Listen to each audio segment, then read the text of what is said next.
Karimnagar parliament సభ్యులు కేంద్ర హోంశాఖ సహాయ మంత్రి వర్యులు బండి సంజయ్ గారి పేరు తీసుకొని పరిధిలో 30-40 కోట్ల రూపాయల అవినీతి జరిగింది. ఎక్సెస్ టెండర్ వచ్చింది, 5% ఎక్సెస్ టెండర్ వచ్చింది, 30-40 కోట్ల రూపాయల అవినీతి జరిగిందని చెప్పేసి ఆరోపణ చేశారు. అసలు ఆరోపణ చేసే ముందు కనీసంగా ఆత్మవిమర్శ చేసుకోవాలి. 180 కోట్ల అడ్మినిస్ట్రేటివ్ శాంక్షన్ అయితే 137 కోట్లు ఈసీబీ వ్యాల్యూ, వర్క్ చేసేది 137 కోట్లది, టెండర్లు నిర్వహించేది రాష్ట్ర ప్రభుత్వం, టెండర్లు ఆమోదం తెలిపేది రాష్ట్ర ప్రభుత్వం. మరి దానిలో ఆన్లైన్ టెండర్స్ ప్రక్రియ ఉంటుంది. మరి దానిలో ఏ విధంగా 30-40 కోట్ల రూపాయలు పని చేయకుంటే పైసలు పంచుకుంటారో అక్కడ ఏంటో నాకు అది అర్థం కావడం లేదు. ఇది బాధ్యతారాహిత్యమైనటువంటి ఆరోపణగా నేను భావిస్తా ఉన్నాను. దీని వెంటనే క్షమాపణ చెప్పాలని నిదర్శిస్తున్నాను. లేకపోతే చట్టపరంగా చర్యలు తీసుకోవడం జరుగుతుంది, న్యాయపరంగా. ఏది పడితే అది మాట్లాడి ఏది పడితే అది ఆరోపణ చేస్తా. ఆయన చెప్పుడు ఆరోపణ చేస్తున్నా అని కూడా చెప్తా ఉన్నా. ఆరోపణ చేస్తా ఉన్నా, ఏ ఆరోపణ చేస్తే ఆరోపణ చేస్తే పడడానికి ఇక్కడ ఎవరు లేరు. నీ టార్గెట్ వేరే కావచ్చు, నీ టార్గెట్స్ మీ పార్టీ అనేది తెలిసిపోయింది. నేను చెప్పిన ఆరోపణతో నీ టార్గెట్ టీఆర్ఎస్ పార్టీ, నీ బీఆర్ఎస్ పార్టీ అని తెలిసిపోయింది నాకు. నువ్వు మాట్లాడేది 130 కోట్ల టెండర్ కాదు, గతంలో ప్రభుత్వంలో జరిగిన టెండర్ గురించి మాట్లాడుతున్నావు నాకు అర్థమైంది. ఎందుకంటే ఎక్సెస్ టెండర్లు మరి గతంలో 10 సంవత్సరాలు బీఆర్ఎస్ పార్టీ ప్రభుత్వం ఉంది. మరి బీఆర్ఎస్ పార్టీ ప్రభుత్వంలో 5 సంవత్సరాలు మేయర్ ఉన్నావు. బీఆర్ఎస్ పార్టీ ప్రభుత్వంలో 2 సంవత్సరాలు సివిల్ సప్లై కార్పొరేషన్, ఏడాది సివిల్ సప్లై కార్పొరేషన్ చైర్మన్ ఉండవు. ఎన్ని ఎక్సెస్ టెండర్లు వచ్చినావు మనకి తెలియదా?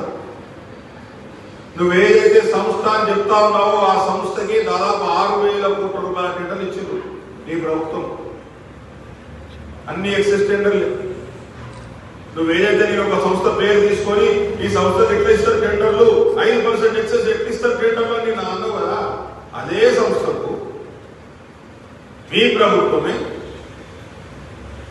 5,000-6,000 కోట్ల రూపాయల టెండర్లు ఎక్సెస్ రూపంలో కట్టబెట్టింది. మరి అప్పుడు 8,000 కోట్లు చేతులు మారినాయి. మరి నువ్వు ఎవరి మీద ఆరోపణ చేస్తున్నావు? ఎవరి మీద ఆరోపణ చేస్తున్నావు? నువ్వు నీ పార్టీ మీద నువ్వే ఆరోపణ చేసుకుంటావు. నువ్వు ఇది నీ యొక్క చిత్తశుద్ధి. నువ్వేదైతే సంస్థ చెప్పినావు అదే సంస్థ నిర్మాణం కట్టింది, అదే సంస్థ గౌరవవేలి విధానాలు కట్టింది, అదే సంస్థ తోటపల్లి విధానాలు కట్టింది, అదే సంస్థ తను టీఎంసీ చేసింది, అదే సంస్థ నందిమేడంలో పనిచేసింది, అదే సంస్థ మల్లన్న సాగర్లో పనిచేసింది, అదే సంస్థ భక్త రామదాసు బ్యాంకులో పనిచేస్తా ఉన్నది. మరి ఎవరిచ్చిన టెండర్లు, ఎవరిచ్చిన కాంట్రాక్ట్? అంటే నీకున్న కక్ష, నీ గతంలో ఎమ్మెల్సీ ఇయ్యలేదని చెప్పేశాను, ఇంకేదో కక్ష పెట్టుకొని ఈ విధంగా ఆరోపణ చేస్తా ఉన్నావా? నీ పార్టీలో ఎవరికి చేస్తున్న ఆరోపణలు? ఎక్సెస్ టెండర్లు అనేది నిర్వహించే సంస్థ ఎవరు? టెండర్ నిర్వహించే సంస్థ ఎవరు? టెండర్ ఓపెన్ చేసేది ఎవరు? టెండర్ యాక్సెప్టెన్స్ చేసేది ఎవరు? మళ్ళీ అవకాశం పెట్టే ప్రజలు చూసింది కాబట్టి అవకాశం వచ్చింది. దానికి మళ్ళా అభివృద్ధి అవుతుంది. మళ్ళీ 840 కోట్ల రూపాయలు అర్బన్ ఛాలెంజ్ ఫండ్ కింద తీసుకొచ్చింది. ఇది అభివృద్ధి చేసే విధానం. ఈ టెండర్లు వీటితో మాకు సంబంధం ఉండదు. నీకు తెలుసు టెండర్లు ఎవరి సంబంధం ఉంటుంది, ఎవరు టెండర్లు ఎక్స్పర్ట్, ఎవరు ఏదని తెలుసు కాబట్టి ఇవన్నీ రావాలని చెప్పి బయటికి రావాలని చెప్పి మాట్లాడింది. చెప్పాలి నా సమాధానం. వీటి మా ఎవరు ఇచ్చిన టెండరు ఎంత ఎక్సెస్, స్మార్ట్ సిటీ ఎవరు ఇచ్చిన టెండర్ ఎంత ఎక్సెస్, మల్లన్న సాగర్ ఎవరు ఇచ్చిండ్రు ఎంత ఎక్సెస్, థర్డ్ టీఎంసీ ఎవరు ఇచ్చిండ్రు ఎంత ఎక్సెస్, నందిమేడ ఎవరు ఇచ్చిండ్రు ఎంత ఎక్సెస్, మల్లన్న సాగర్ కానీ భక్త రామదాస్ గారి కానీ చెప్పాలి. మరి అంటే ఇవన్నీ నువ్వు బయటపడాలని చెప్పేసి చేసిన కార్యక్రమం. కాబట్టి అనవసరంగా బండి సంజయ్ గారి పేరు తీసుకుని మాత్రం ఖబర్దారా హెచ్చరిస్తా ఉన్నాం. టెండర్ల విషయంలో కానీ ఓన్లీ అభివృద్ధికి సంబంధం మాత్రమే, బండి సంజయ్కి సంబంధం అభివృద్ధి కార్యక్రమాలు మాత్రమే. ఈ టెండర్లు కానీ ఈ కాంట్రాక్ట్ కానీ ఈ 7 సంవత్సరాలు ఎక్కడ కూడా ఒక్క రూపాయి ఉందని కూడా ఆయన ఇన్వాల్వ్మెంట్ ఇక్కడ ఉండదు. 5 సంవత్సరాలు మేయర్గా నేను పనిచేసిన ఆయన ఎంపిక ఉన్న కాలంలో ఏ ఒక్క రోజు కూడా ఒక్క పని గురించి కానీ ఒక టెండర్ గురించి కానీ ఎవరు చేస్తున్నారని నేను అడిగిన ఆలోచన లేదు. అటువంటి వ్యక్తిని పట్టుకొని నువ్వు కలబోలి మాటలు చెప్పుకుంటూ నువ్వు నీ టార్గెట్ వేరు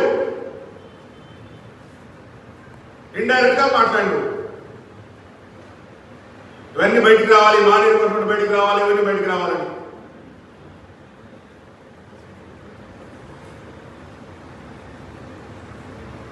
జరుపుకోండి, ఏ విచారణ అయినా ఎక్కడైనా జరుపుకోండి, రద్దు చేసుకొని టెండర్లు ఎవరు చేసుకోండి, సంబంధం లేదు. మాకు కానీ బండి సంజయ్ గారికి కానీ సంబంధం లేదు. ఏ టెండర్ రద్దు చేసుకోరు మీరు. నిబంధనల ప్రకారం లేకపోతే దానిలో అక్రమాలు జరిగితే ఏమైనా రద్దు చేసుకోండి.